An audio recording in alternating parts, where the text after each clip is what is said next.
Yawarana et bienvenue sur ce podcast dédié à la transmission des savoirs sacrés. J'espère que vous allez bien, que vous avez plein d'énergie aujourd'hui, que vous êtes aux abonnés présents. Bienvenue sur cette chaîne, je suis Céline, je suis l'hôte de ce podcast. À un temps ancien, dans les temps anciens, nous allions à l'école, et oui, nous allions à l'école, mais pour y apprendre des savoirs un petit peu particuliers, que nous avons oubliés ou que nous retrouvons aujourd'hui. Nous apprenions à méditer, nous apprenions à rêver, à décrypter les rêves. Nous apprenions à utiliser les signes, les symboles pour créer des langages mystiques, hermétiques. Nous passions une grande partie de notre vie à maîtriser un art, aller naviguer sur la mer, cultiver la terre, bâtir un temple, utiliser les éléments pour ajouter, apporter de la valeur ajoutée à la communauté. On apprenait à soigner par les plantes, on parlait aux animaux, on s'assurait de l'équilibre avec le vivant. Je suis persuadée que si nous prenions aujourd'hui plus de temps à transmettre les savoirs sacrés, nous pourrions vivre dans un monde meilleur et plus en équilibre avec le climat notamment, mais aussi la terre et le vivant. On va en parler cette saison. Si vous ne l'avez pas écouté, je vous invite à aller écouter la vidéo introduction sur ce cycle de 12 jours. Pendant 12 jours, on va parler de l'énergie lionesque, mais l'énergie lionesque au sens ce qu'elle peut apporter à votre créativité. Nous sommes dans la saison du lion au moment où j'enregistre ce podcast. Le lion, c'est vraiment un lion solaire, un lion de création, un lion de créativité. Et les énergies sont très puissantes, très très fortes avant l'éclipse du 12 août 2026 et vont nous emporter dans un long cycle énergétique puissant jusqu'au minimum de août 2027, voire jusqu'en Saturne en bélier, donc en février et avril 2028. Ce podcast, cette série de 12 podcasts, va être renouvelée sur les 12 archétypes de chaque énergie de signe.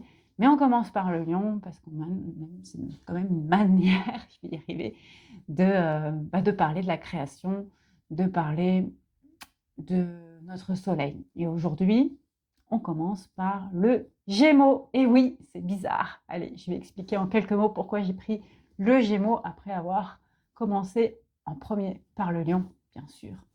Encore, allez voir la vidéo. On y va.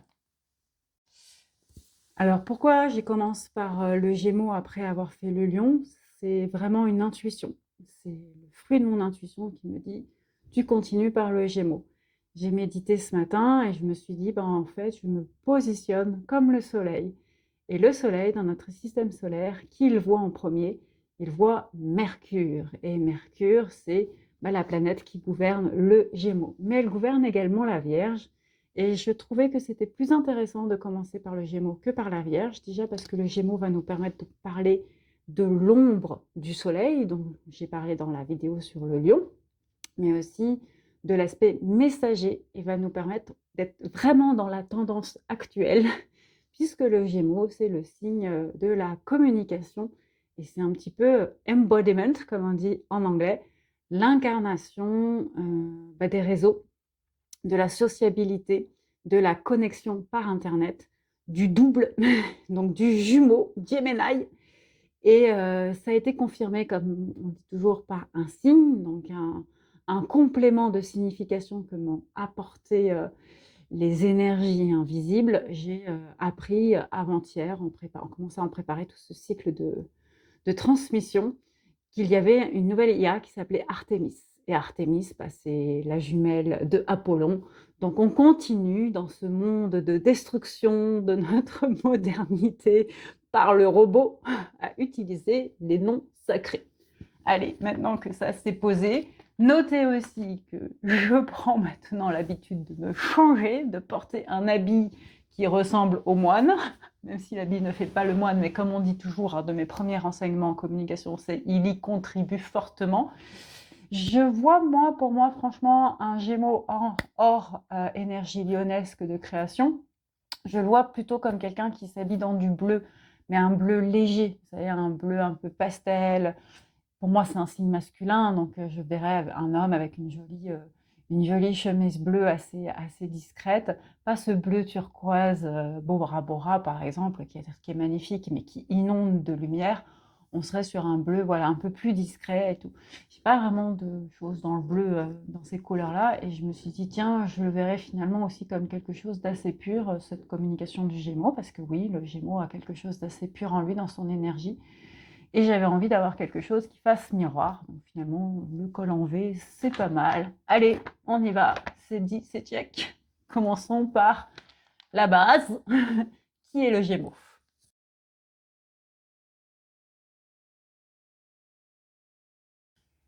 Le Gémeaux, maître de la troisième maison, permet d'affirmer l'identité, d'exprimer son identité. C'est un signe de communication, un signe d'air qui a un grand problème dans sa vie, c'est qu'il est Gémeaux, donc il est gémellaire, il est jumeau, il a une double identité, ce qui va le rendre très curieux, très adaptable, très intéressant parce que divers et diversifié, mais qui va lui rendre une grande difficulté de vie, c'est de savoir qui il est et de pas un petit peu devenir l'éponge, le caméléon des autres et ne plus savoir qui il est à force de vouloir être l'autre, l'autre, l'autre, l'autre avec qui il veut rentrer en fusion, ce qui en général génère une explosion. Donc le Gémeaux, en tant que signe d'air, signe de communication, est gouverné par la planète Mercure. C'est vraiment un signe communicant. Il est tourné vers l'autre. De toute façon, il cohabite avec un autre. Et il est cette fameuse trinité que nous avons tous en nous et qui fait que nous sommes nous. Le moi, le surmoi et le ça. Enfin, je ne vais pas revenir sur Freud, sur la théorie de la psychologie, mais c'est vraiment de se dire on a un conscient, un inconscient, un supraconscient. C'est notre trinité qui s'aligne. Dans la tradition chrétienne, on dit toujours la trinité, Dieu, l'Esprit Saint, le Fils.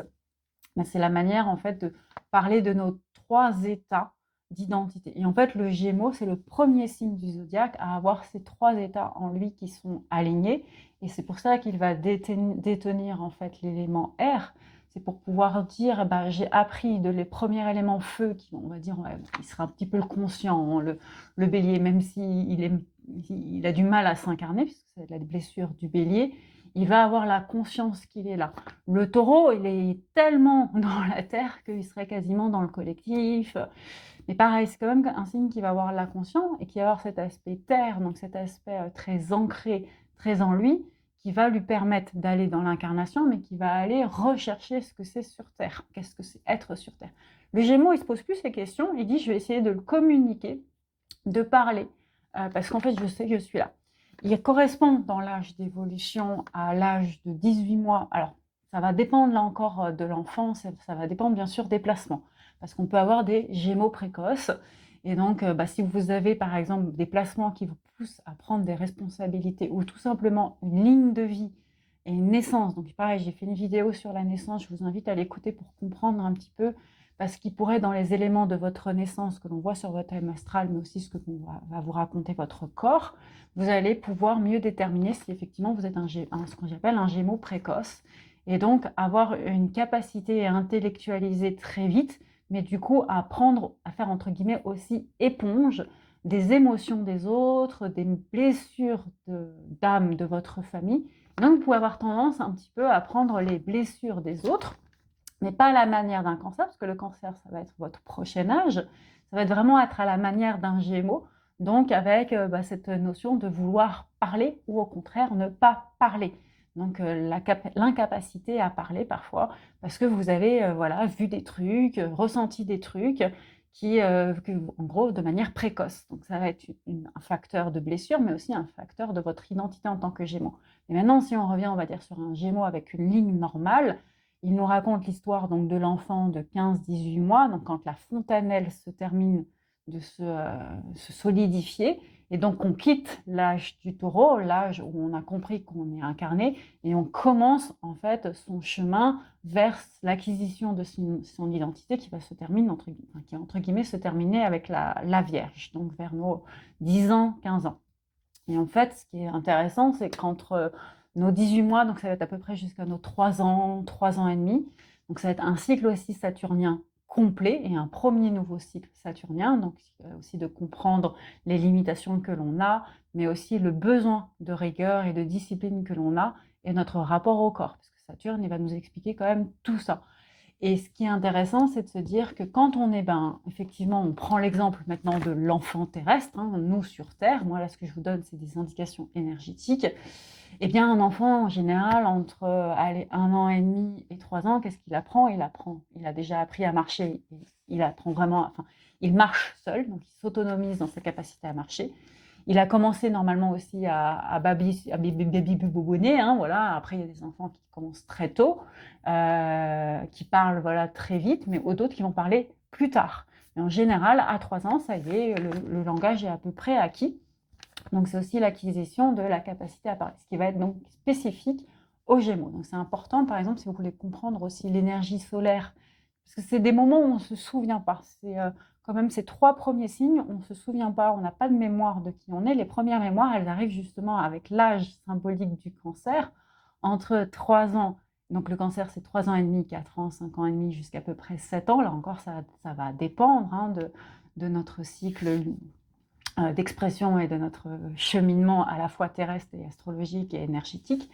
Mais donc c'est pour ça que le cancer est un signe de la famille et il continue l'évolution du Gémeaux parce qu'il va utiliser le verbe créateur pour se souvenir et donc faire l'apparition des mémoires, ce qui explique que le cancer est un signe de mémoire. Le Gémeaux, lui, il est en train de construire cette mémoire, donc il a un côté vivant dans la mémoire. Ce qui va donner une caractéristique très forte aux Gémeaux, c'est qu'il va être curieux. Souvent, ça va être un être cultivé qui va savoir plein de choses, qui va avoir envie de se renseigner, peut-être même avoir envie de voyager. Ça va dépendre. Il peut y avoir des Gémeaux qui vont beaucoup se bloquer parce que leur complémentarité, en fait, en face, ils sont en axe avec le Sagittaire, qui est l'axe du voyage.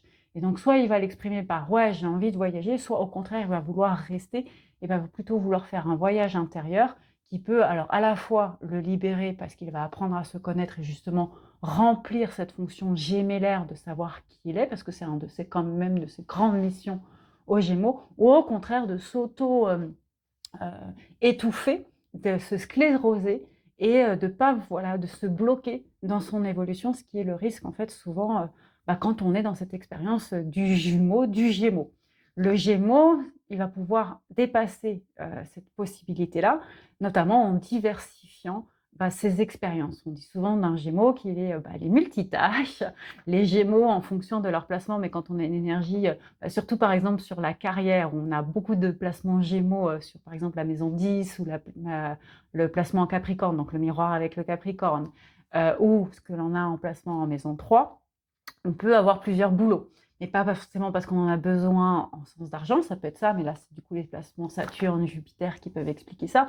Mais là, c'est vraiment parce qu'en fait, le Gémeaux, il va tellement vite dans sa tête, il fait partie des signes d'air, hein, les 2 signes qui vont quand même le plus vite au niveau intellectuel dans le zodiaque, c'est quand même le Gémeaux et le Verseau, qui sont, voilà, la Balance, elle va vite, mais elle va ralentir parce qu'elle va avoir besoin d'analyser beaucoup la Balance pour questionner.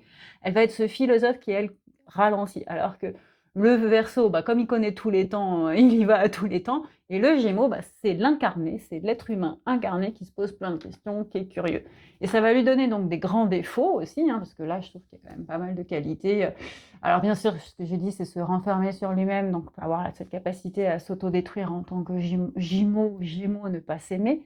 Ça peut aussi donner une capacité à critiquer, alors qu'il va le faire se rejoindre avec la Vierge. Hein. La Vierge, c'est un esprit critique très, très porté. C'est en ça que tous les deux sont mercuriens. Mais ils n'ont pas la même facette pour moi du Mercure.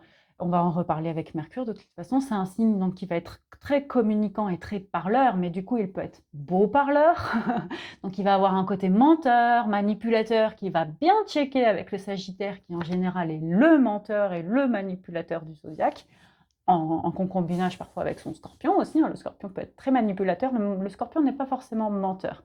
C'est pas la même manière de tourner l'analyse des choses. Le Sagittaire, il est très observateur et il va utiliser sa capacité d'observation pour manipuler et mentir. Alors que le Scorpion, s'il ment, c'est pour sa propre démarche en fait de guérison.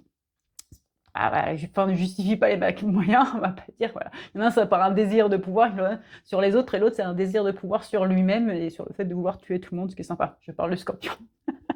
Ce qui fait qu'il va aussi avoir, si on revient à notre ami Gémeaux, puisqu'il ne sait plus qui il est, à force de mentir, de manipuler, mais de manière un peu innocente. On se rappelle que le Gémeaux, voilà, c'est l'âge symbolique c'est comme un enfant qui vous manipule un petit peu, quoi, parce qu'il veut que vous l'aimiez. Maman, est-ce que tu m'aimes? Est-ce que je suis ton préféré, maman, par rapport à le frère, à la sœur? Maman, si je me conduis bien, est-ce que je peux avoir un chocolat? Ça, c'est une petite manipulation du Gémeaux. C'est quelque chose quand même d'assez naïf. Et il va aussi avoir la tendance à dire c'est pas moi, c'est l'autre, à être un gros blablateur, donc à beaucoup parler et à aller chercher un petit peu les détails. Il peut être très curieux, mais du coup un petit peu, vous savez, la langue qui parle, le curieux, hein, le blablablateur là dans les groupes, il aime bien les rumeurs. Alors c'est pas le seul non plus, hein, du Zodiac qui a bien aimé les rumeurs. Et ouais, il aime bien ce côté un peu colporté. Moi je dis que le Gémeaux qui est pas bien aspecté, comme on dit, c'est un peu un détritus. Si vous connaissez Astérix et Obélix dans la zizanie, ce personnage là tout petit, un peu véreux avec son nez, sa couleur un peu verte, c'est ça un Gémeaux, pareil, entre guillemets mal aspecté, c'est qu'il va aimer, voilà, ce côté, mettre un peu la zizanie, faire comme nous on disait dans ma famille des carabistouilles. On surnommait ma sœur Carabistouille, qui est une Gémeaux. Alors Gémeaux construite parce qu'on pensait tous qu'elle est Gémeaux, mais maintenant que je suis dans l'astrologie, ma sœur n'est pas Gémeaux. Alors elle est Cancer en 0 degré, donc ça explique aussi quelque chose sur elle, parce qu'elle a effectivement l'énergie du Gémeaux, mais aussi l'énergie du Cancer. Et je suis un peu persuadée quand même qu'il y a une part de son identité qui s'est construite, parce que justement on lui a dit qu'elle était Gémeaux alors qu'elle était Cancer. Bon, voilà. Après, c'est le genre de placement où on peut dire qu'on est les deux signes en même temps, parce que justement, on est sur les premiers degrés ou soit sur les derniers degrés. Donc, c'est ce qui va expliquer voilà, qu'on va avoir souvent une double énergie, qui d'ailleurs est assez caractéristique du Gémeaux. Voilà, donc on a posé un petit peu qui était le Gémeaux. Maintenant, on va parler de la planète qui le gouverne, mais façon Gémeaux.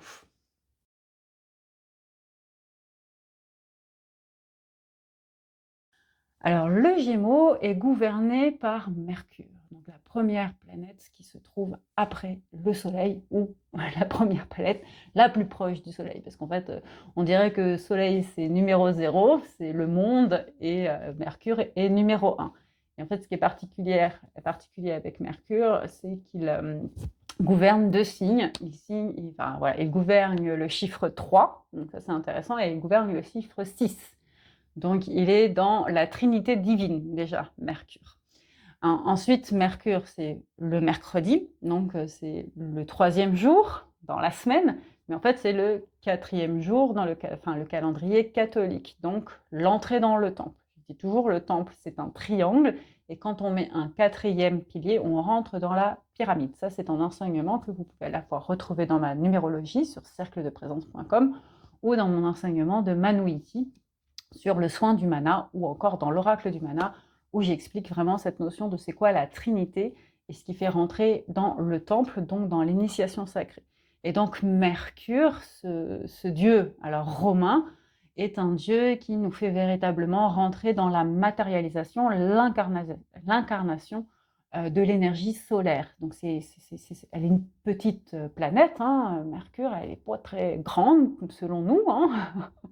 Un peu plus grande que la Lune, mais un peu petite par rapport à la Terre, alors que nous, en fait, on est minuscule par rapport au Soleil. On a tendance à oublier ça, mais c'est comme ça.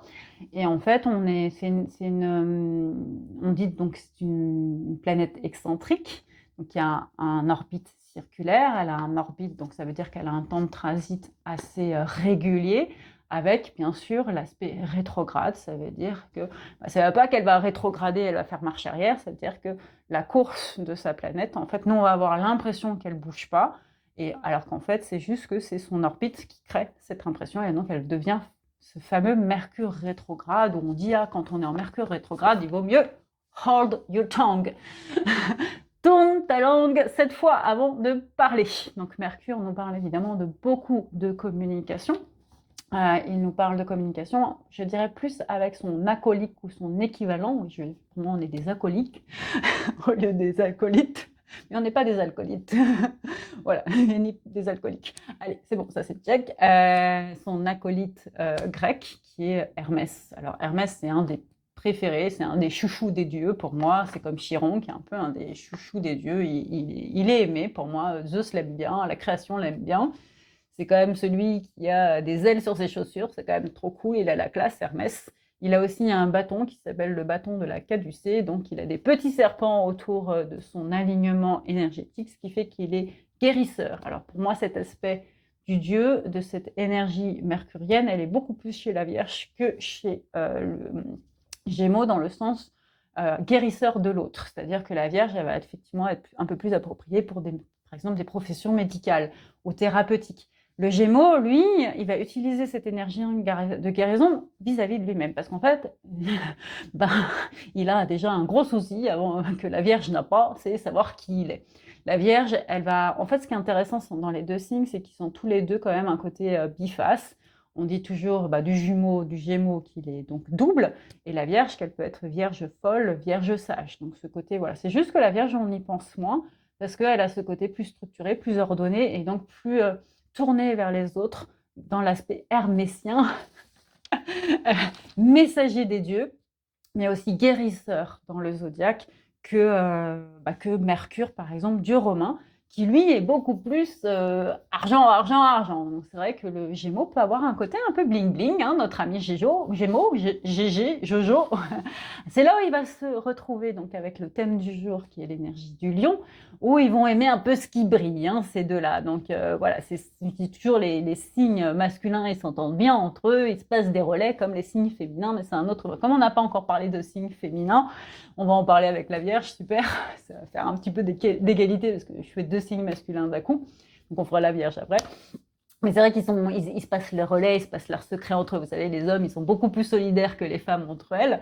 Donc eux, ils se passent les types. Vous savez, hein, c'est ce qui explique aussi le patriarcat et pourquoi les hommes gouvernent mieux que les femmes dans l'aspect purement superficiel. Les femmes ont une capacité à beaucoup plus être jalouses entre elles et s'autodétruire. Lisez, si vous voulez me contredire, L'art de la guerre pour les femmes. Moi, ça m'a permis de comprendre énormément de choses sur cet aspect du féminin qui n'est que construit et construction. Un autre livre que je vous conseille de lire là-dessus, c'est Françoise Lhéritier, qui va aussi vous comprendre pourquoi l'identité féminine a été construite comme ça. Ça ne veut pas dire que le féminin est comme ça.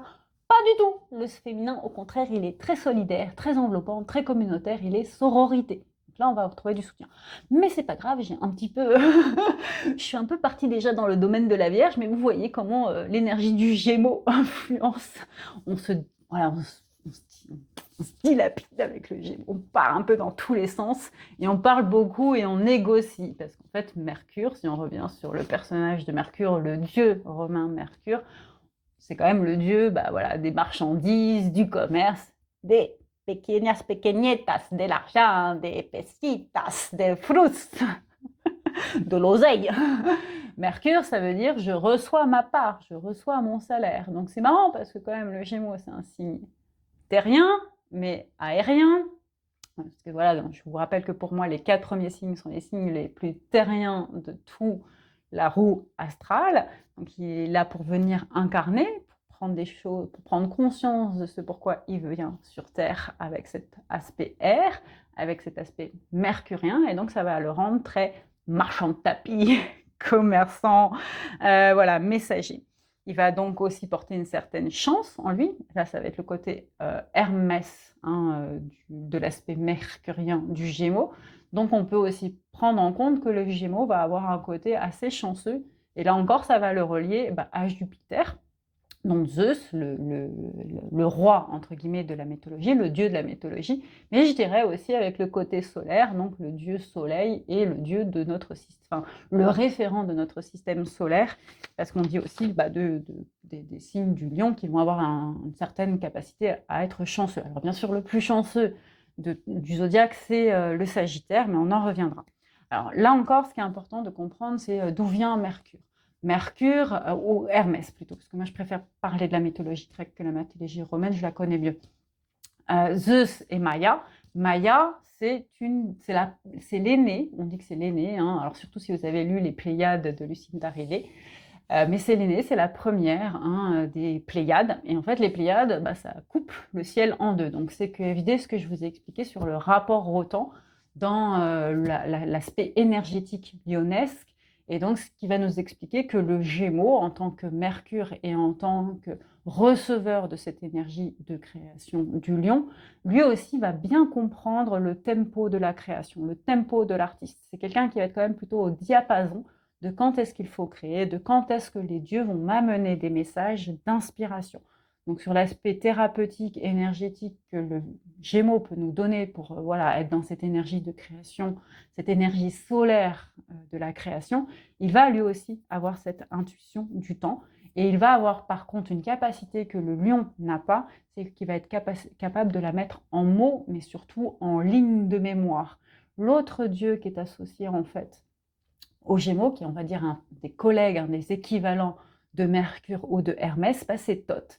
Et Thoth, dans la tradition égyptienne, cette fois-ci la mythologie égyptienne, c'est celui qui prend des notes. C'est le scribe des dieux. C'est ce grand monsieur là avec sa tête, je ne sais plus comment on le dit. Ah zut, je le vois. Bon, c'est pas grave, vous m'en voudrez pas, s'il vous plaît, si vous le savez, dites-le dans les commentaires. Et puis je pense que quand je ne sais pas maintenant, je me suis dit je vais le mettre en étiquette en faisant le montage de la vidéo, donc vous l'aurez. Mais voilà, il a vraiment cette capacité comme il a cette capacité de message et cette capacité de compréhension du temps, il va comprendre quand l'inspiration vient et avec un côté assez fugace et court-termiste de l'énergie. Donc l'énergie d'un Gémeaux, avec cette façon, d'un lion façon Gémeaux, elle va être très fugace, très communicative, c'est l'éclair de génie qui débarque et boum, on y va. Donc c'est intéressant. Si vous êtes par exemple en manque d'inspiration, d'aller mobiliser votre énergie à la fois Gémeaux et Lion de votre thème astral pour vous y retrouver. Allez, maintenant on va aller regarder comment savoir si justement on a cette capacité Gémeaux-Lion ensemble.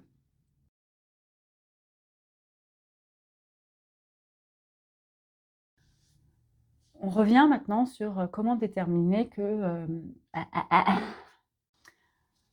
un lion façon Gémeaux. Qu'est-ce que ça veut dire? Un lion façon Gémeaux, ça veut dire que vous avez un soleil qui est probablement dans la maison 3.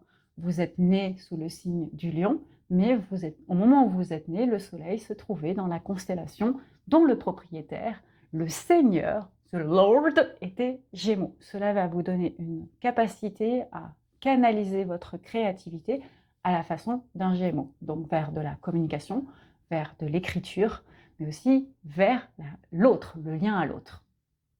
Si vous voulez déterminer aussi l'importance de votre énergie gémellaire façon lion, donc c'est une manière de voir si le lion influence cette créativité en vous, vous allez regarder où se place votre Mercure, et notamment est-ce que votre Mercure est en maison 5.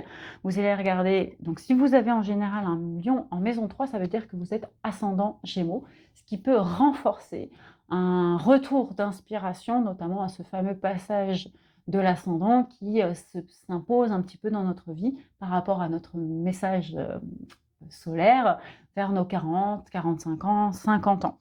Donc vous allez renforcer cet aspect créatif dans cet âge de maturité. Alors après, pour moi, ce n'est pas une maturité qui n'est qu'une maturité justement d'âge physique déterminée par notre date de naissance, c'est aussi une maturité énergétique en fonction de ce que l'on a vécu. Ce qui est intéressant aussi, c'est de se dire, si le lion est en maison 9, donc ça veut dire qu'on a un Gémeaux en maison 8, et donc qu'on travaille beaucoup inconsciemment sur notre capacité à renouveler notre créativité. Et ça veut surtout dire qu'en miroir, donc dans la maison 3, on a le Sagittaire. Donc là, par contre, ça peut donner un côté assez autoritaire sur l'aspect créatif et sur cette énergie solaire pour une personne qui va être avec Soleil en Gémeaux pour le coup. Maintenant, ce qui est intéressant aussi, c'est de déterminer cette énergie solaire façon Gémeaux. Alors ça, c'est quelque chose que vraiment j'ai entendu en préparant ce podcast. Ils m'ont dit vraiment, pose-toi la question de la constellation du lion. Donc donc ça veut dire que le lion, pour le coup, il n'est pas en maison 3, donc dans votre Gémeaux, il serait en maison 10 et que la maison du Gémeaux va être en maison 9. Et en fait, ce qu'on revient, c'est le milieu du ciel. Ça, c'est intéressant de se dire, ok, parce que le milieu du ciel, c'est une des qualités, entre guillemets, du Gémeaux.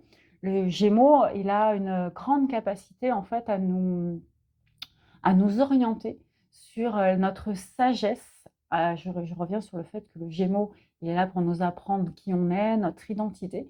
Et donc, c'est quand même un grand chemin dans la vie de comprendre quelle est notre identité, quel est notre positionnement par rapport à l'autre. Et donc, si on a un lion en maison 10 et donc un Gémeaux en maison 9, donc en miroir, le Sagittaire qui est en axe en maison 3, ça veut vraiment dire qu'on peut avoir aussi des indicateurs sur comment l'autre intervient sur notre identité, là encore, de création. Voilà, donc si vous avez certains de ces placements, ça veut dire que cette vidéo peut vraiment vous parler. Après, voilà, j'invite vraiment tout le monde à écouter pour moi toutes les vidéos, tout simplement parce qu'en fait, on est tous les signes. La question, c'est, j'en reviens sur l'image de c'est quoi les indicateurs de ce signe et m'assurer du niveau d'énergie par signe. Et donc, c'est sûr que si on va dire vous êtes assez pauvre, par exemple, en énergie du lion ou en énergie du jumeau, on va parler des jumeaux, cette vidéo, par exemple, va investiguer votre ombre, va investiguer la part inconsciente qui est en vous. Et elle va être bien à écouter, mais ça ne va pas forcément être là pour mettre en action. Ça va juste orienter la part d'ombre. Par contre, je vous inviterai à écouter les vidéos où votre énergie elle est plus active pour justement investir cette part d'indicateur de niveau énergétique dont vous avez besoin. Allez, on parle maintenant des jumeaux.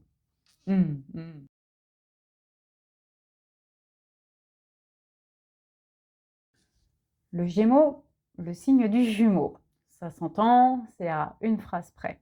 Le Gémeaux nous apprend à être en interaction avec l'altérité et l'histoire des Gémeaux dans le monde entier, dans la mythologie, permet d'illustrer une des leçons énergétiques du jumeau Gémeaux.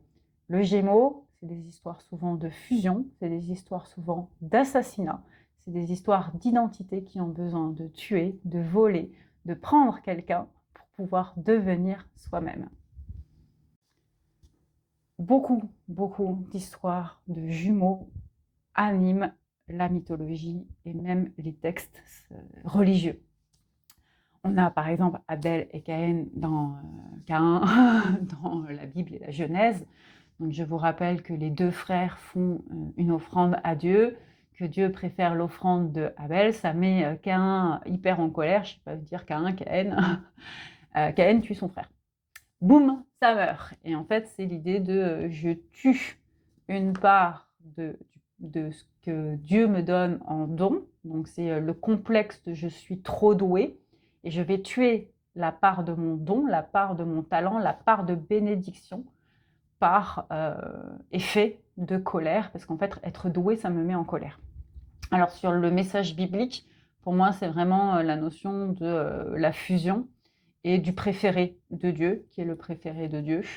Et je dirais que ça nous parle vraiment de la question du masculin et de sa capacité à être reconnu, ce qui nous montre que c'est une fuite et qui mène à la mort et qui mène à un crime. On tue son frère, quoi, fratricide. Allez, on continue dans les histoires qui sont pas très sympas. Romulus et Rémus. Alors Romulus et Rémus, pour moi, elle est quand même un peu plus positive parce qu'on a plusieurs versions sur la mythologie de Romulus et Rémus. Alors Romulus et Rémus, ce sont donc des bébés que l'on abandonne. On retrouve un petit peu, pour moi, le fil du storytelling de Moïse. Parce que, en gros, ou encore de Oedipe, en gros, on nous dit que ces gamins, ils vont renverser le pouvoir et donc on ne veut pas qu'ils soient vivants parce qu'on ne veut surtout pas qu'ils rétablissent le pouvoir sur la future Rome. Donc ils sont abandonnés, ils sont bien sûr protégés, bénis. Donc ça, c'est aussi, je trouve, un point commun, par exemple, avec l'histoire d'Agar ou d'Ajar, en fonction de comment on le dit et de comment on se place dans la tradition biblique ou musulmane. Et en fait, ils vont être donc pris en affection par la louve. C'est une des représentations, je pense, la plus connue de voir ces deux enfants, ces deux chérubins qui se nourrissent du lait de la louve. Donc je trouve qu'il y a une très belle illustration quand même du lien animal-humain à travers cette mythologie. Donc je trouve que ça, c'est très beau. Et bien sûr, vont grandir, vont marcher sur Rome, vont se bagarrer pour rétablir le pouvoir de leur grand-père sur Rome. Donc on revient sur Oranos, Chronos et Thanatos. Yes, on en reparlera tout à l'heure de Thanatos.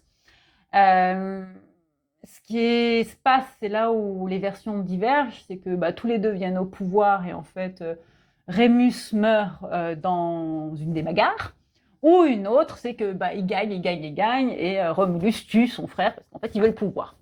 Donc, évidemment, moi, mon côté bisounours préfère la première version, mais c'est ce qui donne la naissance donc de Rome. Voilà pourquoi Rome s'appelle Romulus, Rome, au lieu de Rémus, parce que Rémus aurait donné Reims, et Reims ne serait pas Reims si elle ne s'appelait pas Reims, et Rome ne s'appellerait pas Rome si elle s'appelait pas Rome. Voilà, ça se dit, et on va boire un petit coup de Rome sur cette affaire. Bon, ça nous parle là aussi de conquête conjointe, d'alliance de force, mais aussi potentiellement de trahison. Donc on en revient quand même sur c'est pas très gai toutes ces histoires de jumeaux. Et on va continuer avec des histoires de jumeaux qui sont pas très gaies, mais qui pour le coup sont un peu plus sympathiques dans la relation gémellaire. Notamment Castor et Pollux, donc on peut voir dans notre ciel. Castor et Pollux, c'est deux jumeaux, ils vont à une fiesta, et là ils trouvent Phoebe et Thalanie, qu'ils trouvent trop belles. Donc ils décident de les prendre, sauf qu'elles sont fiancées à Lydée et Ida. Et donc, qu'est-ce qui se passe? Il y a un moment, il y en a un qui se dit, moi je veux récupérer ma meuf. Il tue Castor, et Pollux va tuer Idas. Bon bref, ça se termine quand même en plein de sens cette affaire, pour une histoire de fille. Mais non, pourquoi donc? Tuez-vous. Il y en a d'autres. Voyons. Un homme de retrouver, 10 de retrouver, une femme de perdu, 10 de retrouver. Bon, c'est à peu près ça. Voilà, bon, bref. Donc, par contre, là, ils sont solidaires, mais c'est quand même des sacrés joujoux, quoi. Hein. Les mecs, ils vont piquer les nanas des autres. Ils tuent. Bon, ouais, c'est pas non plus super sympa cette affaire. Mais n'empêche que Pollux, que sans son castor, ce n'est plus Pollux. Et là, on nous parle donc de la capacité à être dans son identité quand justement notre frère jumeaux. Allez, un autre que j'aime bien, alors c'est pareil, c'est est-ce qu'ils sont vraiment jumeaux, est-ce qu'ils sont demi-jumeaux? La question reste entière. Je vous en ai parlé tout à l'heure de Hypnos et Thanatos. Ah, Thanatos, le dieu de la mort. Alors moi, je l'associe à Chronos, Uranos et Thanatos. Je les mets ensemble, tous les trois, parce qu'en fait, tous les trois, ils nous parlent de la notion de fin de cycle. Uranos, donc Uranus, c'est le grand-père du temps dans la mythologie. Il est, voilà, le papa de tout le monde, et il connaît les temps dans tous les temps. C'est pour ça qu'il nous fait des surprises et qu'il est disruptif et qu'il bouleverse le temps du chronos dans notre astrologie. Saturnos Chronos, donc, qui est un titan dont le frère est Hélios, dont la mère est Gaïa. Et lui, c'est Monsieur Chronomètre, quoi. Genre, mais en même temps, grâce à ce il nous explique les clés du succès quand même, Saturne, hein, voilà. Et puis c'est samedi, saturnienne. Samedi, on a le droit de faire à la fête à la fois le boulot, vous savez, c'est ce jour intermédiaire. Pour certains, c'est Rumba, pour d'autres, c'est prière, et pour d'autres, c'est travail. Donc c'est un petit peu, voilà, cette capacité à être dans le temps temporel. Et enfin, Thanatos, lui, il nous parle de la fin de cycle, et je trouve qu'il nous relie du coup aussi à Pluton et cette capacité de la mort. Mais avec cette notion, voilà, de Thanatos, de la mort dans le vivant. Et donc son frère, ou son demi-frère, c'est Hypnos, un autre grand copain qu'on aime bien, donc Hypnosis, le sommeil. Et je trouve que ces jumeaux, ils nous parlent tous les deux quand même déjà de mort. Mais il y en a un qui nous dit, tu mords tous les jours, tu meurs tous les jours, tu mords tous les jours, tu mords tous les jours quand tu dors. Non, au contraire, c'est génial de dormir, vive le fait d'avoir la fonction sommeil dans la vie, merci de nous l'avoir donné, c'est quand même chouette. Et Thanatos, lui, c'est le grand sommeil, le fameux grand sommeil. Et donc, ce qui est intéressant, je trouve, l'héritage de cette mythologie, de ces deux jumeaux, c'est de nous parler effectivement de la relation au repos, de la relation au lâcher, hein, le fait de lâcher, parce qu'on doit lâcher hein, quand on s'endort, et quand on meurt, on lâche quelque chose. Et les deux nous parlent quand même d'un lien à un intangible, à un inconscient. Donc c'est aussi ça qui est intéressant. Bon, je m'arrête là, il y en a plein d'autres. Il y a Sol et Mani, je ne connais pas bien l'histoire, donc j'ai pas forcément envie d'en parler, parce que voilà, on est bon quand on parle des choses quand même qu'on connaît. Alors il y en a un que je connais, mais je ne suis pas capable de dire leur nom, Fetueinia, voilà, et Tupuate. Bon, en gros, les jumeaux de Tiperoui, hein, voilà. Donc, les jumeaux de Tiperoui. Donc, Tiperoui, c'est une ville banlieue quartier de Papeete. Donc Papeete, la capitale administrative économique de la Polynésie française, qui est située sur l'île de Tahiti. Et donc il y a la vallée de Tiperoui. La vallée de Tiperoui, c'est une vallée qui nous permet de communiquer avec les esprits. Comme dans l'île, on y trouve en embouchure Tuatha, qui est la plateforme vers le nuage, et c'est là où on va danser chaque année ou régulièrement faire des concerts. Donc un lieu de festivité. Et en fait, il y a un pétroglyphe qui s'appelle les jumeaux de Tiperoui qui a été retrouvé. Et quand on retrouve la représentation, on retrouve cette représentation donc de deux êtres gémellaires, mais qui ont, pour moi, si on porte un regard, on va dire, européen et surtout grec, on va peut-être retrouver la représentation de l'âme sœur selon Platon. Parce qu'en fait, la représentation nous donne l'impression d'avoir deux corps et en même temps un corps. Et donc d'avoir cette fameuse représentation de on a un corps, quatre bras et qu'on est divisé en deux quand on devient sur Terre. Ça va nous permettre de parler des âmes sœurs, mais avant de ça, toujours dans cette même idée de il y a une communion de corps, pour moi un autre dieu qui nous parle de la relation gémellaire, c'est Janus. Alors je sais, il n'est pas du tout considéré comme un dieu de la gémelléité, mais en fait c'est le dieu, Janus c'est le dieu des deux visages. Il a cette capacité à avoir d'un côté le temps et d'un autre côté le temps. C'est le dieu des cycles, c'est le dieu des passages, c'est le dieu donc de la mort et de la vie en même temps. Il va avoir la capacité à regarder le passé. Donc pour nous, c'est notre angle à 360 degrés. Donc ça veut dire qu'on a une vision quand on est ici. Donc on peut voir derrière nous comme on peut voir devant nous. Mais ça, ce que je viens de vous expliquer, c'est la vision occidentale du temps. C'est-à-dire que devant nous, on voit le futur et derrière nous, c'est le passé. Sauf qu'en fait, chez les Polynésiens, c'est inversé. C'est-à-dire que ce qu'on voit, c'est ce qu'on connaît, donc c'est notre passé, et ce qu'on ne voit pas, c'est notre futur. Donc en fait, Janus, c'est une manière de nous parler de ce qui nous attend dans le futur, de l'aspect visionnaire de la communication, des énergies, etc. Et je trouve que c'est intéressant parce que Janus, il a donné, un peu comme Mercure a donné le nom à mercredi, Janus a donné le nom à janvier. Et janvier, c'est le premier mois de l'année tel qu'il a été établi par le calendrier grégorien. Et je dirais que c'est toujours on est dans l'hiver et en même temps on sort de l'hiver, en tout cas dans l'hémisphère nord, parce que dans l'hémisphère sud, on est dans l'été et on va vers l'automne. Et en fait, on nous parle vraiment d'une transition de lumière, d'une transition de cheminement. Et c'est vrai que janvier, c'est un signe qui nous parle vraiment d'un nouveau cycle d'énergie. Et qui est le premier, le gouverneur, entre guillemets, de ce mois? C'est Aquarius, le Verseau, qui est miroir à qui? Le lion. Donc c'est aussi une manière pour moi, Janus, de nous parler de ce lien gémellaire à la relation solaire, à la relation visionnaire que l'axe Lion-Verseau peut nous enseigner.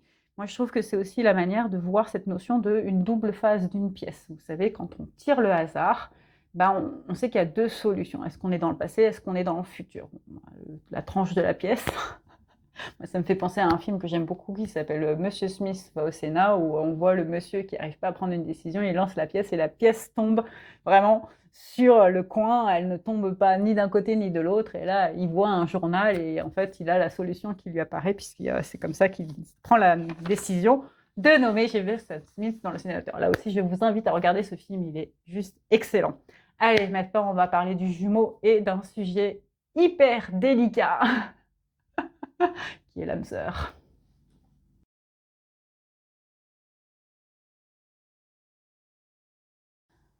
Le Gémeaux, en tant que maître de la maison 3, le mercurien, est un enseignant de l'énergie d'âme sœur. Il va nous poser la question de qu'est-ce que c'est l'âme sœur en soi ou l'âme sœur à l'extérieur. Si on prend l'enseignement pur, puriste, énergétique du Gémeaux, il nous met déjà un message dans la tête, un message dans la gueule, une leçon dans la gueule. Apprends-toi, connais-toi toi-même avant d'aller chercher quelqu'un qui n'existe pas. Il n'existe pas cet équivalent divin. Non, tu es dans la fuite. Sois toi-même et connais-toi toi-même avant. L'âme sœur est-elle un mythe? L'âme sœur est-elle un récit? L'âme sœur est-elle une existence énergétique? Alors on va commencer par le mythe. L'âme sœur est un mythe et l'âme sœur est une source de mythes. Je ne vais pas revenir sur tous les mythes dont je vous ai parlé à travers le jumeau et les mythes du jumeau. L'âme sœur est un mythe dans le sens où elle nous porte en fait à considérer une des philosophies de Platon comme l'explication de l'existence de l'âme sœur. Mais maintenant, si on revient à la base, on va s'apercevoir que Platon ne parle pas en fait d'âme sœur. Pour retrouver la base, on va aller lire Platon et on va aller lire un de ses livres, je trouve, qui est le plus accessible de tous, qui est Le Banquet. Parce que franchement, je ne sais pas si vous avez lu Platon, en tout cas pour moi, ça n'a pas été une des lectures les plus faciles au monde. J'ai mis beaucoup de temps à rentrer dans Platon. Bon, après, il a fait partie quand même d'une des bases de ma thèse. Je parle comme des étudiants à Tahiti, parce qu'il parle de la notion de public, d'espace public, d'éthique. Enfin, voilà, il fait partie quand même des philosophes de base, en reprenant les enseignements de Socrate. Et en fait, ce qu'il faut comprendre, c'est que la discussion sur l'âme sœur, c'est Aristophane qui, surtout, porte le propos de l'âme sœur. Donc quand on dit c'est Platon, déjà la question c'est qui est Platon, pas au sens le philosophe grec, mais c'est qui parle dans les écrits de Platon. Le word of wisdom, c'est quand même Socrate. C'est lui qui nous donne les clés de la questionnement socratique. Donc là, quand on dit c'est Aristophane qui nous parle de l'âme sœur, déjà il y a red flag, les amis. Pourquoi? Aristophane, il est super. Moi, j'aime beaucoup Aristophane. La manière de décrire Aristophane, c'est le poète comique, quoi. Il est drôle, il est sympa, c'est fun, c'est un pitre, il est Gémeaux. Mais du coup, il est quand même un peu dans l'illusion, Aristophane. C'est pas le personnage qui nous permet, enfin en tout cas, ou plutôt le philosophe, ou l'entité historique, dans tous les cas, c'est pareil, ouais, en tout cas, c'est pas celui qui nous transmet the word of wisdom. Donc, il nous porte sur une discussion de qu'est-ce que c'est l'âme sœur, qu'est-ce que c'est effectivement la notion de l'amour et la notion de l'attachement, et vient donc cette théorie selon laquelle si on cherche cet amour, c'est que on est né donc à quatre pattes entre guillemets, comme un chat, et on avait une queue. Mais je suis persuadée qu'on est tous des chats. Allez, ça s'est dit des lions. Qu'on a été divisé en deux, parce que Dieu, forcément, il veut nous diviser en deux, parce qu'il est tellement méchant, ce Dieu, qui nous a divisés en deux, pour qu'on ait voilà, deux jambes, deux bras d'un côté et deux jambes de l'autre côté, et qu'on passe notre vie à chercher les deux autres jambes et deux autres bras. Voilà, c'est ça, c'est le but de Dieu, quoi. C'est qu'on manque de quelque chose. Dieu, c'est ça. Déjà, rien que ça, on se dit qu'il y a un problème. C'est pas possible. Dieu, il veut pas ça. Dieu, il veut notre bien. Il veut notre amour. Donc, déjà, on se dit, bon, qu'est-ce que c'est qu'encore cette ineptie d'Aristophane? Bon, très bien, mais c'est là où la discussion, elle est intéressante dans Le Banquet. Parce qu'il nous parle de qu'est-ce que c'est chercher l'amour. Qu'est-ce que c'est le manque? C'est bien sûr une métaphore pour nous parler de est-ce que l'amour, il est passion? Est-ce qu'il est fusion? Est-ce qu'il est indépendance? Est-ce qu'il est fuite? Est-ce qu'il est conquête? Donc du coup, l'âme sœur chez Platon, telle qu'elle est racontée aujourd'hui, a un côté mythique, mythologique, qui n'est pas, je trouve, assez fidèle à ce qui se passe dans le texte du Banquet. Et d'ailleurs, il y a pas mal d'analyses, parce que là, j'ai été relire des mémoires, des thèses, un peu pour me dire, bon... Puis j'ai été relire aussi un peu Le Banquet, quoi, en me disant, allez, on va aller regarder, on va aller à la source, quoi. C'est toujours, moi je dis toujours, c'est quand même, ces dialogues, voilà, je trouve que c'est quand même pas toujours facile à lire. Je préfère peut-être le Critas, parce que le Critas faisait partie de ma thèse, et qu'on l'a étudié en prépa, mais on avait aussi étudié Le Banquet, et moi j'ai trouvé que Le Banquet c'était long, quoi, et j'ai du mal avec justement cette discussion sur l'amour. J'en comprends le sens et j'en comprends l'essence, qui est de nous dire, l'amour, c'est quelque chose qui nous enseigne une forme de raison et de raison d'être à nous-mêmes et d'être à l'autre. Et il nous parle aussi, bien sûr, par exemple, de Eros et Psyché. Et l'histoire de Eros et Psyché, c'est quand même la nana qui trouve un super mec, le mec, il la trouve trop belle, il l'a choisie, et puis elle commet la bêtise d'aller chercher dans ses affaires, et tout d'un coup, elle devient la psyché du monde, quoi.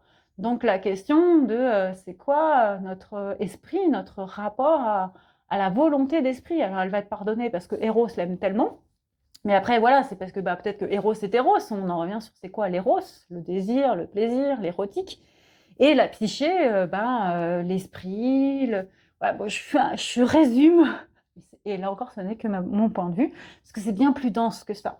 Mais ce que je veux vous faire dire, c'est que tous ces textes, alors le texte de Platon, il n'est pas un mythe, c'est un texte philosophique qui est rempli justement de pistes, de questionnements, d'enquêtes, ce qui va plaire d'ailleurs à un Gémeaux, alors que la mythologie grecque telle qu'on nous la raconte, telle qu'on nous la raconte, telle qu'elle a été traduite, mais nous propose bien sûr des entrées, et bien sûr que le mythe de Héros et Psyché, en études de psychologie, c'est très intéressant pour pouvoir amener notamment sa propre réflexion, mais aussi les patients, sur c'est quoi l'amour, le héros, le désir, le plaisir, le psychique, le psychédélique. Allez, vas-y, continue. Pour moi, c'est la question de la création de l'homme et de la femme, et de la complémentarité de l'homme et de la femme sur Terre. Alors bien sûr, ce que nous parle cette notion de on serait divisé en deux et on cherche notre autre moitié, pour moi ça fait référence, et c'est là où peut-être ce que nous dit Aristophane a du sens, mais ça vient a priori avant Jésus-Christ. Qu'est-ce qu'elle nous dit la Genèse quand on la lit en hébreu, alors en araméen, ça je ne sais pas, mais pour moi c'est l'hébreu la base de la traduction. Bien sûr, c'est la langue première, c'est l'araméen, mais voilà, moi je connais plutôt par l'étude de la traduction hébraïque. Et ce qu'elle nous dit, c'est que Dieu, dans la Genèse, crée l'homme et la femme d'une poignée de poussière, d'une poignée d'argile. Hein, et il va diviser cette poussière, cette poignée d'argile en deux, et il va former la femme et l'homme à partir de cette poignée d'argile. Donc là, la vision de cette idée d'une division, oui, je comprends, mais pour moi, c'est de l'argile. Donc c'est art de Gilles, qui je suis, qui il est, qui est l'être humain, qui est aussi mon isolement peut-être, si on revient sur insularité, mais c'est surtout de dire c'est très neutre, et c'est je modèle un homme, je modèle une femme. Bien sûr, la Genèse telle qu'elle a été traduite, avec l'aspect, je suis désolée, hein, je suis assez engagée sur ce que je pense et sur ce que je dis. La Genèse telle qu'on nous la donne dans la version, on va dire, la plus commune aujourd'hui, elle est patriarcale, et elle nous dit qu'au début, il créa l'homme et la femme à son image, donc l'homme et la femme sont au tout début, je crois que c'est alinéa 9 de la Genèse, donc il n'y a pas de problème, tout le monde est égal, et puis voilà, il y a un homme, il y a une femme, il n'y a même pas de conscience de séparation. C'est-à-dire que là, c'est les deux, ils sont ensemble. D'ailleurs, quand l'Esprit de Dieu, il flotte sur les eaux, mâle et femelle, pareil, il n'y a pas de distinction, c'est tout le monde a la même enseigne, et on s'incarne, et il n'y a pas de manquant en fait, c'est juste, on vient tous les deux, boum, pouf.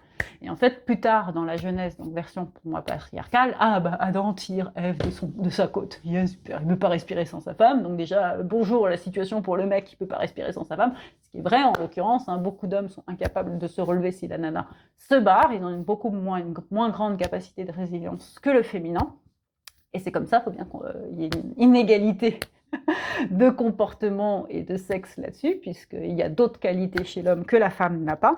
Mais en fait, on nous parle surtout de la complémentarité. Et c'est là où je trouve que l'héritage sur l'âme sœur, qui nous vient de Chine, qui nous vient de l'esprit taoïste, de l'esprit asiatique, j'aurais envie de dire qu'il y a le yin et le yang.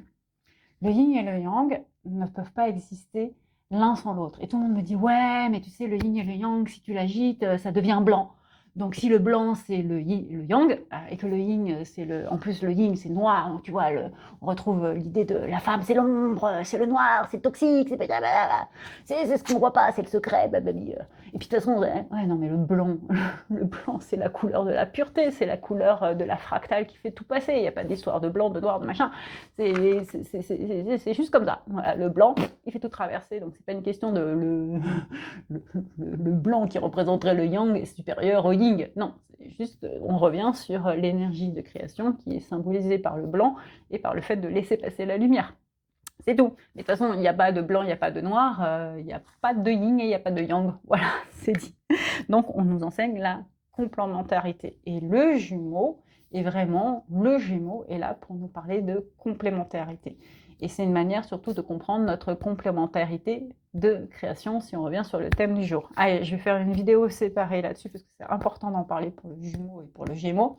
On va parler rapidement enfin, je sais combien je peux vite parler, parce que c'est mon côté Gémeaux qui aime parler de ça, pour faire vigilance, là aussi, comme l'âme sœur.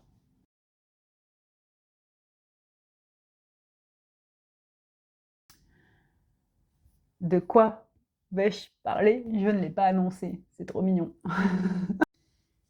Le Gémeaux nous parle de l'enseignement de la flamme jumelle. Ah, vraiment? Alors, je vais mettre un grand warning. La flamme jumelle est une notion qui vient du New Age. Le New Age, ce sont un ensemble de concepts spirituels hyper fermés qui nous tournent vers nous-mêmes, vers un bien-être personnel qui n'est jamais satisfait et qui nous détourne du collectif. Et la flamme jumelle nous fait croire que nous avons un complément divin destiné qui, sans lui, on ne va jamais être heureux. Ben, je suis désolée, ce n'est pas le dessein de Dieu, et ce n'est pas le dessein de l'amour, et ce n'est pas le dessein des énergies. Les énergies, Dieu, la source, veulent notre bien et n'auront certainement pas nous destiner à quelqu'un qui est inatteignable selon une fumée énergétique. Voilà, c'est dit. Le Gémeaux nous parle donc façon New Age de la flamme jumelle. En fait, pour pouvoir poser mon propos et pourquoi je mets énormément de warning et de méfiance sur la flamme jumelle, il suffit d'aller regarder ce qu'on nous dit sur la flamme jumelle. Déjà, c'est un concept qui arrive dans les années 90, donc qui est assez neuf, qui nous vient d'une femme qui appartient à une secte. Donc déjà aussi, c'est warning, warning, warning, et qui nous dit, attention, j'ai canalisé Dieu, quoi. C'est comme l'ensemble des écrits qui nous dit, j'ai canalisé Dieu et je vous annonce une nouvelle ascension, un nouveau Christ, un Christ féminin, qui nous balance des concepts en nous disant, comme vous ne savez pas, parce que vous n'êtes pas chaman, vous ne pouvez pas comprendre, donc suivez ce que je vous dis, parce qu'en fait, c'est tellement spirituel que je suis l'élu, et vous êtes des élus si vous écoutez mon message. Donc déjà, si on vous dit élu, warning, warning. Jésus ne dira jamais qu'il est l'élu de Dieu, par exemple. Il va dire, je suis le Fils de Dieu. Et être élu en Fils de Dieu pour aller se retrouver sur une croix, je ne suis pas sûre que ce soit vraiment super sympa. L'aspect élu, l'aspect élite. L'aspect élite est très dangereux en énergie. Il est très intéressant au niveau hiérarchique de la planète. Dire qu'il y a des élus sur Terre au sens, ils portent une hiérarchie, ils portent un statut royal, ils portent un héritage. Et souvent, quand on est élu au niveau de la Terre, ça veut dire qu'on est un roi, une reine, qu'on est voilà, une princesse, un prince, et qu'en fait, on est l'héritier d'une dynastie qui a fait tout son job pour pouvoir garder un certain nombre de codes, de valeurs, afin de driver la société. Et les personnes qui me disent « Ouais, les rois, les reines, il faut tous les tuer. Ouais, les rois, les reines, c'est blablabla. » Enfin, vous ne savez pas tout le boulot qu'ont fait leurs ancêtres pour pouvoir former ces esprits dans le but de diriger un pays. Et j'ignore si la démocratie, c'est mieux. Ça fait à peu près 200 ans qu'on la vit véritablement, en tout cas en France et dans énormément de pays de notre société. Mais derrière l'idée de démocratie et de la formation de nos élites qui nous gouvernent, c'est la qualité des écoles et des universités. Parce qu'on a déplacé ce quotient d'héritage, de patrimoine et de capacité à gouverner dans un domaine public. Alors que le roi, la reine, la royauté, c'est un domaine privé, mais qui exerce sur le public. Donc là, Eli, lama sabachthani, donc Dieu, entre guillemets, oriente pour moi, le message de l'élu, il n'est là que pour désigner un certain nombre de personnes sur Terre pour qu'elles guident le collectif. Une manière de l'apprendre, c'est Tangata Manu, dans la mythologie, mais aussi les pratiques de l'île Pasquan. Et toute personne qui est destinée à gouverner sur le public va être l'héritier d'un enseignement sacré, déjà il va suivre, mais aussi d'un enseignement guerrier, et va devoir passer des étapes pour pouvoir obtenir cette posture. Donc c'est important de comprendre que quand on nous parle de concepts spirituels, quand on nous propulse dans cette autre version de nous-mêmes, c'est qu'est-ce que ça crée à un niveau vraiment énergétique? Est-ce que ça crée de la séparation? Est-ce que ça crée du manque? Est-ce que ça crée une projection qui est complètement neptunienne, spirituelle au mauvais sens du terme, au lieu de permettre une création terrestre. La flamme jumelle ne me propose pas une création terrestre. Elle n'est pas en train de me dire, il y a un homme qui a été créé pour toi pour servir le collectif. Ça arrive souvent à la fin. Mais la vérité, c'est que la plupart des histoires de flammes jumelles telles qu'elles sont vécues aujourd'hui, c'est des histoires, des années d'attente. Et c'est énormément de gourous, parce que pour moi, mais c'est des gourous au mauvais sens du terme, et je suis désolée pour le terme sanskrit, parce qu'il a été complètement galvaudé, mais au sens sectaire du terme. C'est-à-dire qu'ils vont expliquer le fait que vous avez cru reconnaître quelqu'un comme votre équivalent vibratoire, fréquentiel, fréquentable, et qu'il ne va jamais venir à vous, cette personne, parce que déjà, elle va peut-être vous prendre pour une folle en disant, mais attends, on est ensemble parce qu'on est destiné à être ensemble. Vous trouvez déjà pas ça dingue de le dire de manière juste humaine?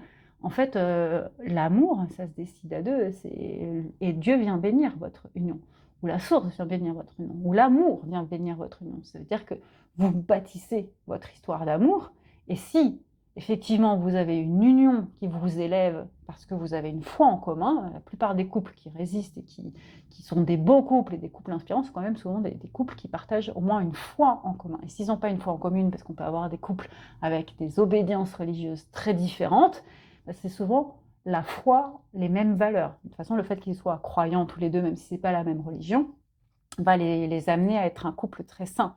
Ils vont avoir les valeurs en commun. Enfin, je le dis puisque au Maroc, on a beaucoup de couples qui sont mixtes et qui sont souvent chrétiens, musulmans, ou un peu plus rares quand même, mais ça existe, juifs, musulmans, et ce sont souvent des couples qui sont très sains parce qu'il y a cette croyance en commun.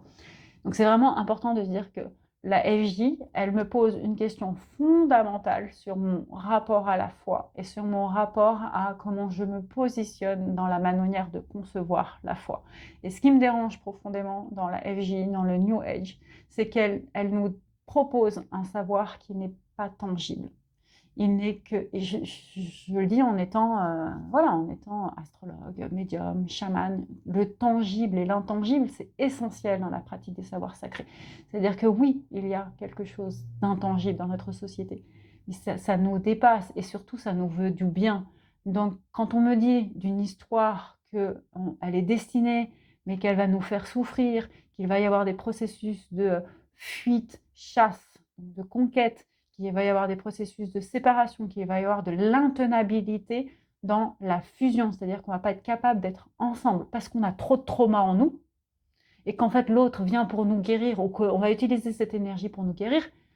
Non, non, en fait vous allez avoir tous les éléments qu'il vous faut pour vous guérir, pour être bien, pour pouvoir rencontrer la personne au moment où vous êtes prêt et vivre une histoire normale, qui coule de sens. Ça me rend dingue, moi, c'est ce côté. Et d'ailleurs, mon propos, c'est de dire, il y a 11 typologies de relations. Le karmique, le compagnon d'âme, l'AFJ, le groupe d'âme, la famille d'âme. Alors ça, c'est vrai, mais il y a bien sûr des familles d'âme, parce qu'on a des familles astrologiques. Donc, ce qui est important, c'est vraiment de se dire la notion Gémeaux, jumeaux, est là pour essayer d'exercer une forme de discernement, de clarté sur l'alliance de ce que nous propose notre incarnation, maison 3, on commence vraiment à s'incarner, et comment on la formule, et comment on l'intellectuelle, on la mercurise, on la met en aspect mercurien. Et si c'est complètement trop spirituel, donc peut-être trop sagittaire ou trop scorpionesque, fuyez. Voilà, c'est dit. Allez, on va parler justement des ombres du Gémeaux.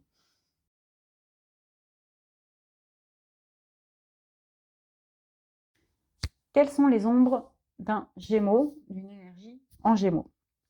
Un Gémeaux, c'est à peu près 1 an et demi, 3 ans en termes d'expression de son énergie.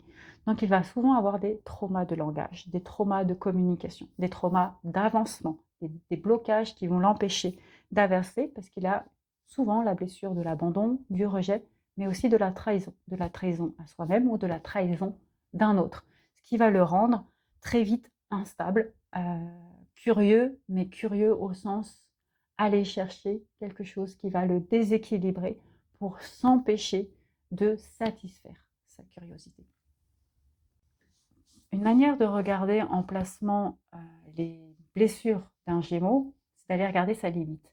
Pour moi, la Lilith, elle est très intéressante quand on lit un thème en Gémeaux, donc une énergie de Gémeaux, mais aussi une énergie de Scorpion, scorpionesque. Parce qu'en fait, ça va vraiment nous permettre de positionner cette panoplie de blessures, de traumas potentiels qu'une personne vit quand elle a ce soleil en Gémeaux. Et ça va être important pour pouvoir l'aider à savoir où est-ce qu'il est. Et c'est en ça que le Gémeaux et le Bélier travaillent ensemble. Le Bélier, il vient s'incarner, il se prend la blessure d'incarnation, donc la blessure de son identité. Mais comme c'est un signe de feu, il avance et il a le feu divin en lui. Il a le feu de Prométhée en lui. Alors que le Gémeaux, il a qui? Il a Mercure, donc une température qui est instable, un métal qui peut nous empoisonner, nous, en tant qu'être humain, et un Hermès qui a 10 conjoints, je ne sais pas combien d'enfants, enfin voilà, donc un côté instable en lui qui va l'empêcher en fait de acquérir cette grande fonction qui est primordiale chez lui, la capacité à verbaliser qui il est pour être acteur de création. Quand on dit dans la Genèse qu'il et il dit et la lumière fut, c'est vraiment le verbe créateur. Et le Gémeaux a cette grande capacité de verbe créateur. Je suis désolée, ça a été coupé, donc ça doit être pour une bonne raison. Ce qui va lui permettre d'aller dans l'élément air et lui donner du souffle en fait à l'élément air qui est également porté par la balance et par le Verseau. Le Gémeaux, il a les mots. J'ai les mots. Il aime les mots. Gémeaux, c'est j'aime les mots. Donc j'aime en anglais, c'est gem. Hein, c'est le fait de planter. Donc il peut planter les mots pour qu'ils grandissent, pour qu'ils puissent. Voilà. Mais donc planter les mots, M-A-U-X, il peut aussi porter les mots. Et donc le Gémeaux, c'est un porteur de sacré. Et il va avoir vraiment une attitude parfois de Pandore qui a ouvert la boîte. Et il va avoir vraiment conscience de l'ensemble des mots parce que son esprit va très vite. Et donc ça va lui donner des ondes. Parce que vous imaginez, dès que vous parlez, vous savez toute la malédiction de ce que vous avez dit. Donc vous n'allez peut-être plus oser parler. Au contraire, vous allez essayer de parler pour exprimer continuellement votre malédiction, ce qu'il n'y a pas bien en vous. Et ça va être là encore une soif, insoifable, insatisfable, etc.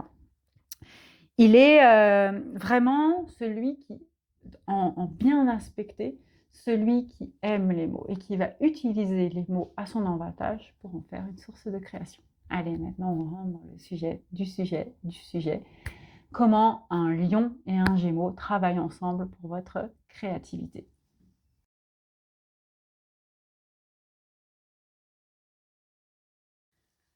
Allez, on parle donc du transmetteur, réseauteur, connecteur. J'ai oublié de dire dans ce message sur les 12 archétypes qu'il pouvait être aussi relieur.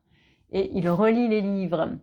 Donc il a une grande capacité, c'est un art de relier les livres, donc ça peut être aussi une manière d'amener à la créativité.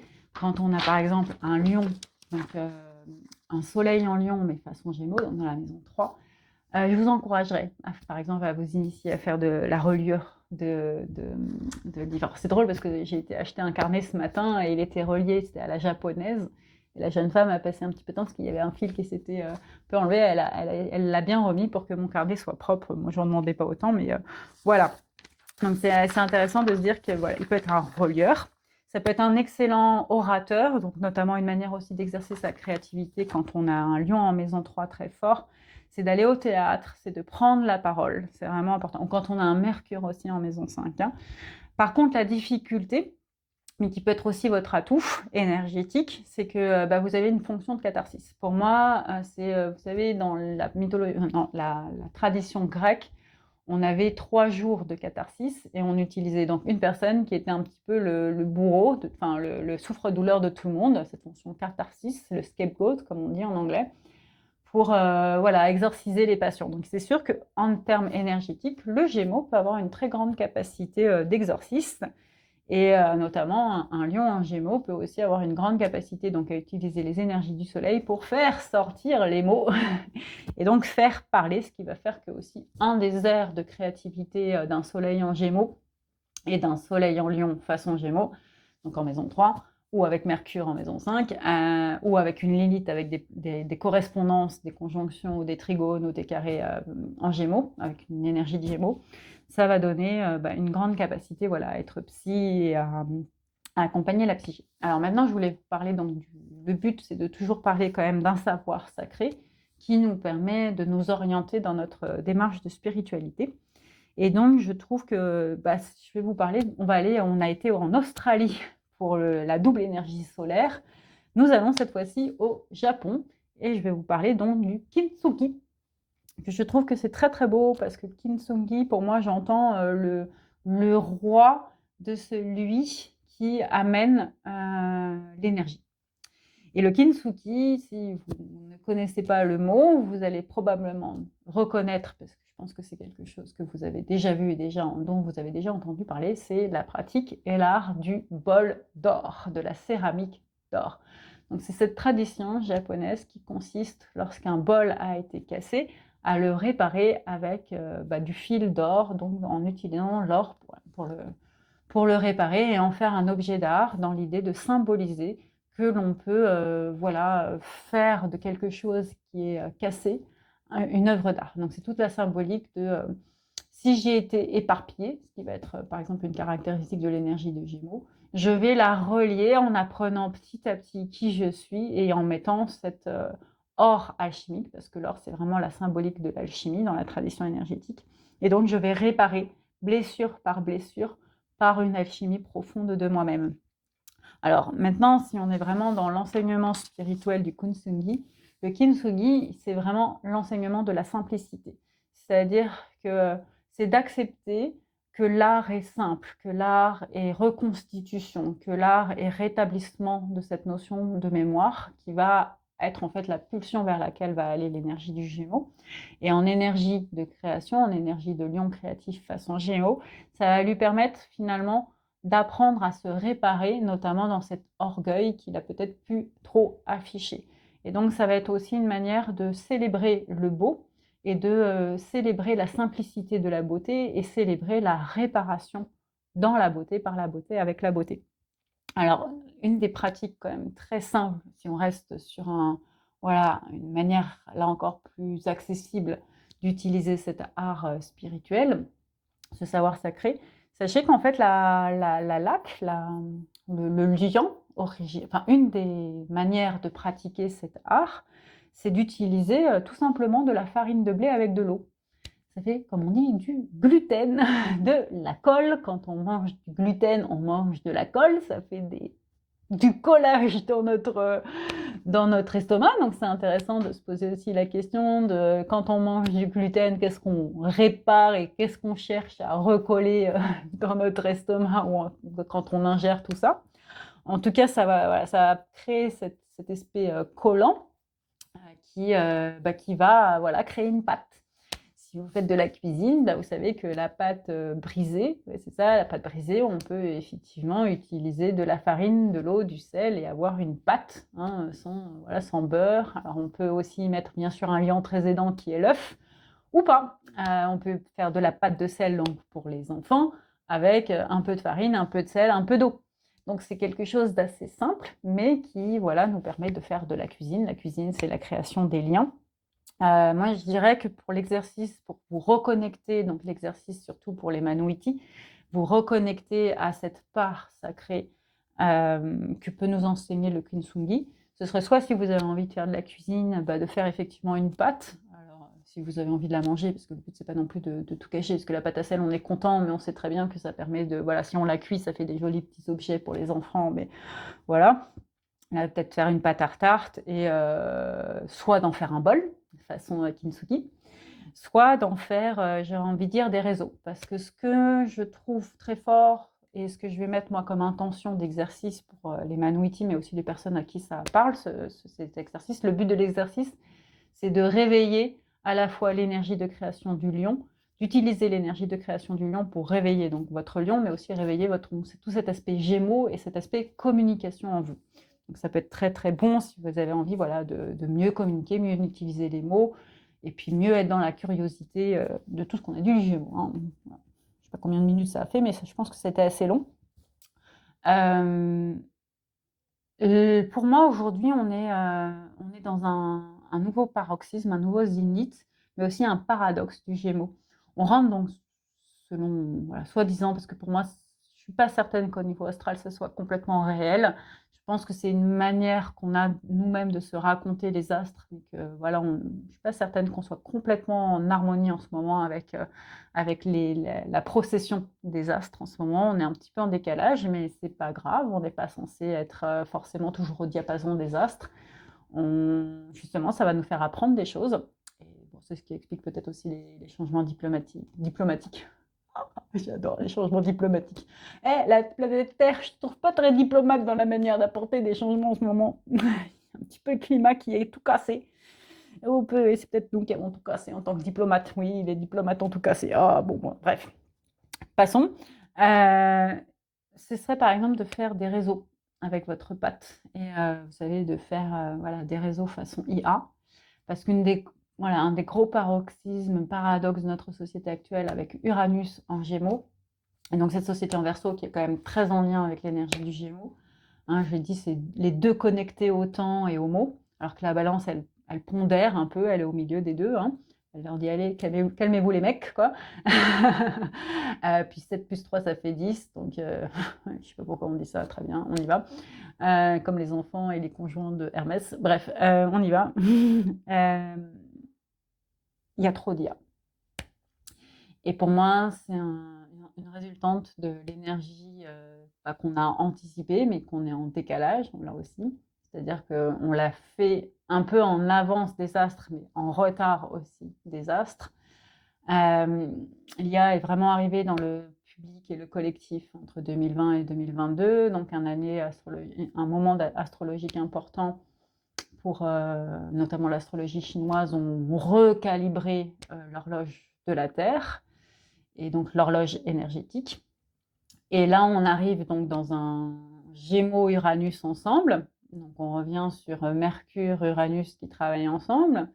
Et un Verseau qui est très présent avec Pluton, mais qui est aussi très présent avec le nœud nord en Verseau.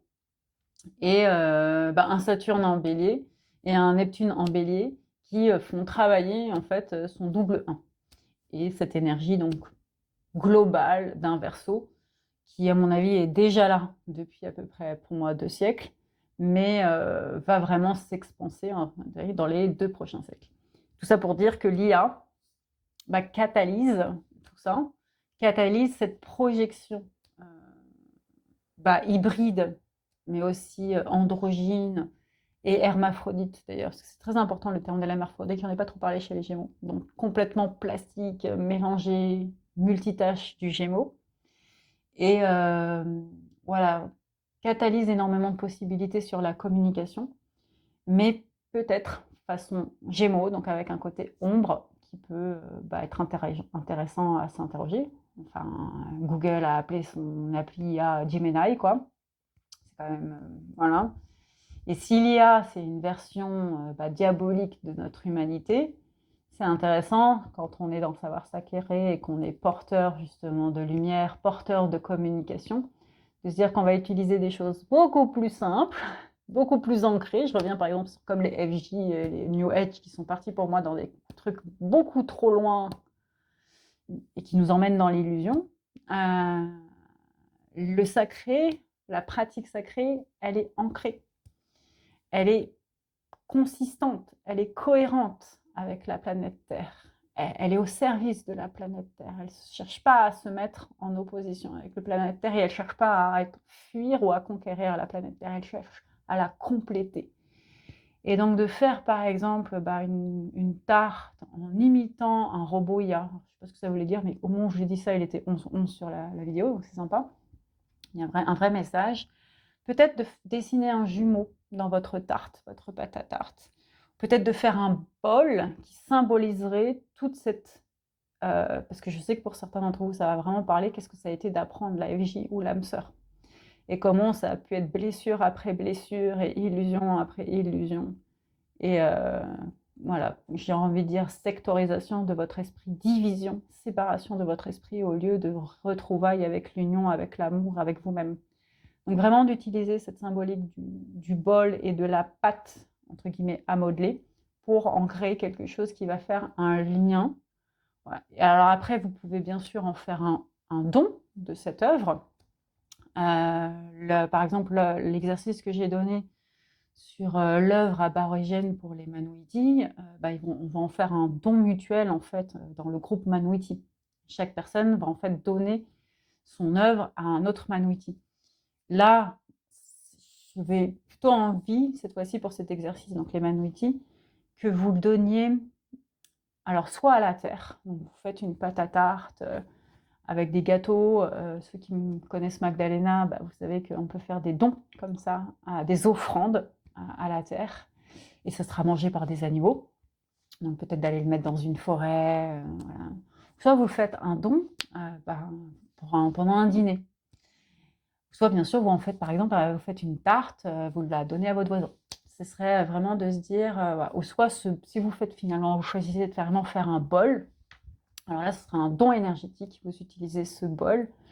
Par exemple, si vous vous dites vraiment, je vais utiliser de la pâte à modeler, de l'argile, je vais faire de la poterie avec cet exercice de bol. Donc je vais prendre le bol, je vais le casser, je vais le reconstituer, le recoller. Ou je vais prendre de la céramique que je vais casser et je vais la recoller. Alors, avec de l'or si vous voulez, mais soyez bien, faites attention à la manière de forger tout ça. Puis il vous faut un sacré four, je pense. Mais peut-être de la colle, tout simplement. Enfin voilà, je vous laisse être libre dans votre créativité. Pareil, je suis encore trop vierge, directrice dans ma manière d'orienter votre créativité. Et ce bol, dans ces cas-là, je vous conseille d'en faire un don énergétique à l'éclipse. Donc c'est bien que ça arrive dans le 2e jour d'initiation, parce que pendant 10 jours, ce bol va être destiné à recevoir des énergies, et bien sûr le jour de l'éclipse, ou un tout petit peu après l'éclipse, donc peut-être plutôt le 12 nuit ou 13, de rendre entre guillemets toute l'énergie à la Terre. Voilà, donc ça c'est vraiment du savoir sacré pur, et c'est une pratique pour moi harmonieuse. On est à la fois dans un symbolique qui allie la spiritualité, quelque chose d'intangible avec quelque chose de tangible. On donne un rite et ça va permettre d'ancrer votre Gémeaux, et donc votre jumeau aussi. Et voilà, de méditer avec un sage japonais aussi, puisque nous avons tous en nous ce sage japonais. Donc peut-être d'écouter après cette création un petit peu de musique zen et de vous laisser emmener par tout ce que cette transmission enseigne. Sur ce, je m'arrête là. Je vous souhaite une très bonne créativité.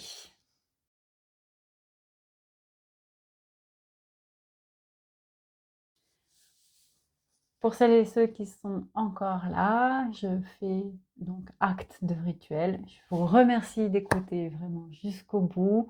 Je vous remercie pour vos abonnements, pour vos likes, pour vos commentaires. Je vous aime, je vous aime, je vous aime très fort.